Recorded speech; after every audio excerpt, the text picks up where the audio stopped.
Hey folks, this is Vent with Dad's Gaming Addiction, and today we're going to quickly review Sumerians. This is a game that you can currently find on Steam's Early Access program for about 15 bucks. Now I stress Early Access.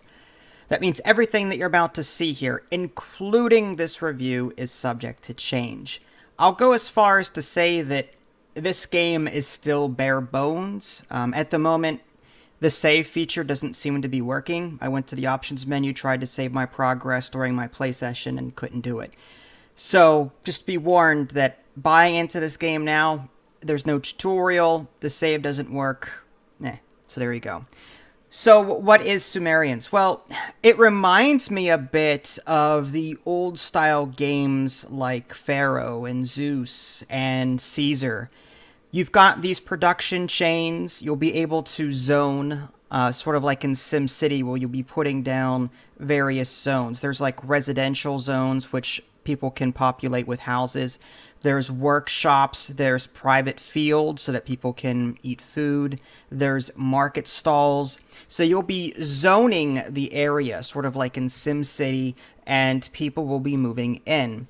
At the same time, you're going to be putting down production buildings that will chain off of each other in various ways. For example, the mud pit, whenever it's working, you'll be making mud there, and then if you have transporters, they'll transport that mud into a brickyard, and they'll start making bricks, and then bricks are needed for other buildings.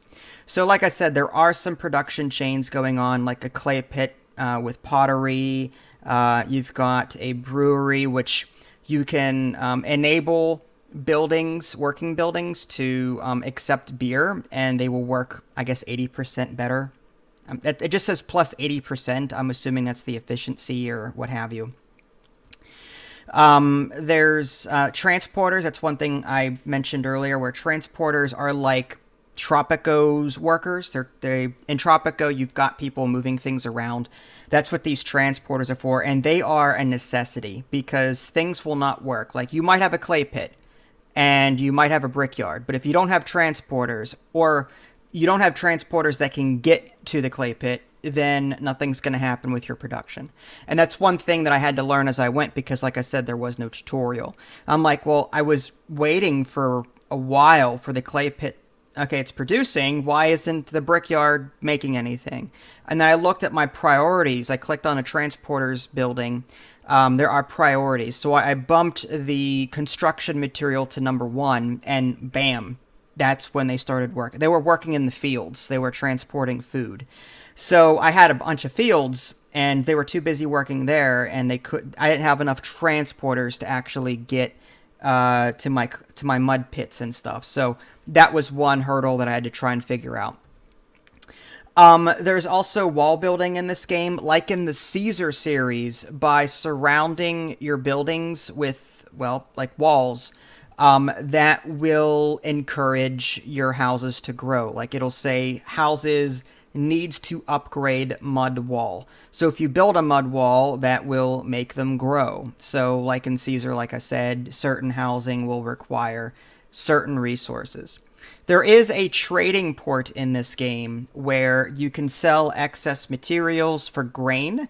I mean, you can buy and sell anything you want, but for the most part, it defaults to grain if you don't end up buying anything else.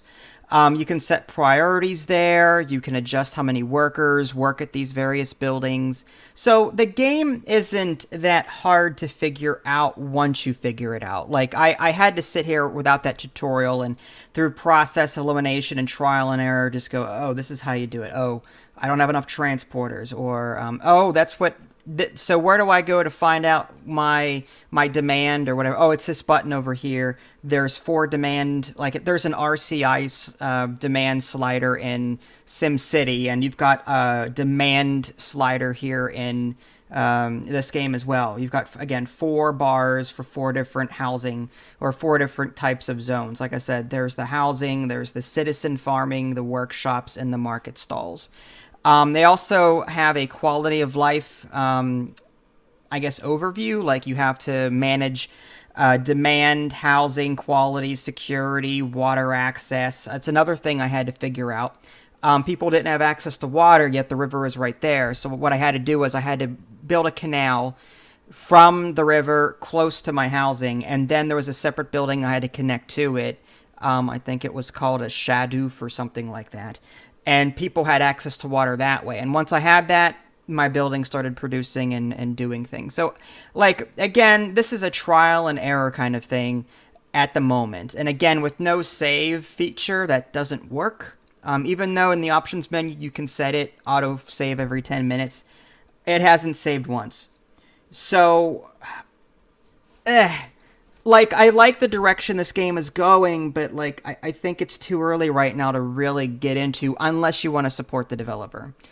If you're looking for, I mean, I know early access is early access is early access, but if you're still looking for a game that you could spend several hours and days playing, no, you can't do that here, because, like I said, no save, unless you leave the game running all the time and your computer on. But what if a power surge hits or something, or your power goes out? Yeah. So, yeah, no tutorial, no save feature. I'm saying, if it were me, I would hold off on buying this until more of these standard features were in play. That being said, I really enjoy the Caesar series. I enjoy city builders like that. So I am excited for this game, and I want to see what direction it goes in. It seems like it feels more of a prototype than an early access game at the moment. But there are different levels of early access stages, you know? So, like I said, if you are hard pressed for a city builder right now and you want to play something new, this is going to work for you. Just be warned. Like I said, it has its limitations.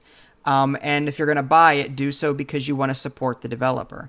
Other than that, I would say wait until there are more features in play. The developer did tell me that the music is licensed, so any of you YouTubers out there watching this, don't stream the music. And that he's working on more advanced things like fishing and stuff. So there is more content coming. I just don't know when that will be. Again, you can find this on Steam's Early Access program for about $15. If you guys haven't already, subscribed to me on Twitch and YouTube.